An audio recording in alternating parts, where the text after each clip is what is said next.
This is like, you know, we try to protect this. We worry about ourselves zealously. giving away secrets. Yeah. None of us can go back.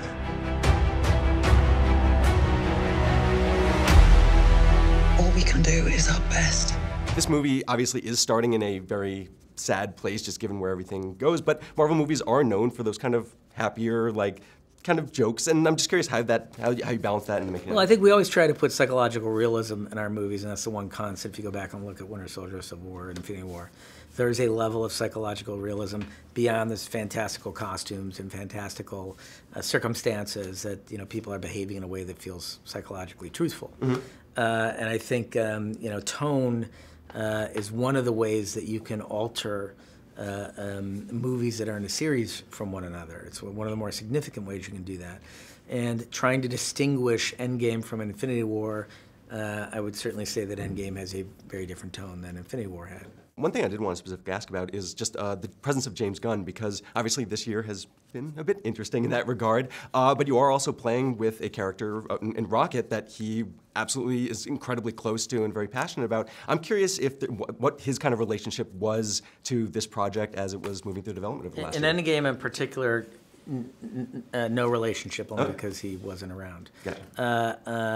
I mean, I think that, you know, he's been very respectful of, like, you know, here are my toys, please take care of them. Sure. And I think that's what's great about Marvels. It's like United Artists. Everyone is sort of, we put T'Challa on screen in Civil War, and then you hand him off to Ryan Coogler, or Spider-Man, you hand him off to Watts. You know, it's sort of, it's what it is. Mm-hmm. You know, it's sort of, that's the fun of it, is that you have a bunch of really interesting directorial voices all running a relay race where we keep handing batons off to one another, and then somebody will make a left and run right off the track, and then by the time you get it back, you're in a completely different tone and a completely different part of the universe. We'd be going in short-handed.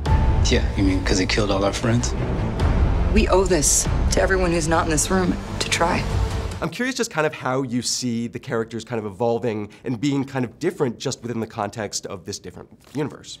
Well, that's the thing, is like, we look at it as our challenge is how do we construct a narrative that actually pushes these characters into those places? You know what I mean? Where how does Captain America travel that road? You know, how do we create circumstances where you're going to believably see him behaving in new ways as the movies go on? Because that's the key to the longevity. We want to see these movies go on forever. We love them, you know? So, but the only way to really do that is to keep finding new colors to bring to the surface. And stakes, and it's like a petri dish, and you're going to experiment with it. And we, you know, it's interesting. I think that we lined up very well with where we came into the Marvel Universe, because we're disruptors and we like to make disruptive choices and deconstruct. Go look at Arrested Development or Community. They're both deconstruction of shows. And everything we've done with the Marvel Universe is deconstruct. And because we're interested in what happens post-deconstruction. Those are the things that are most compelling to us. And so getting to, you know, make each movie after we deconstruct something, we tend to use that next movie to examine the deconstruction. It's not about how much we lost. It's about how much we have left.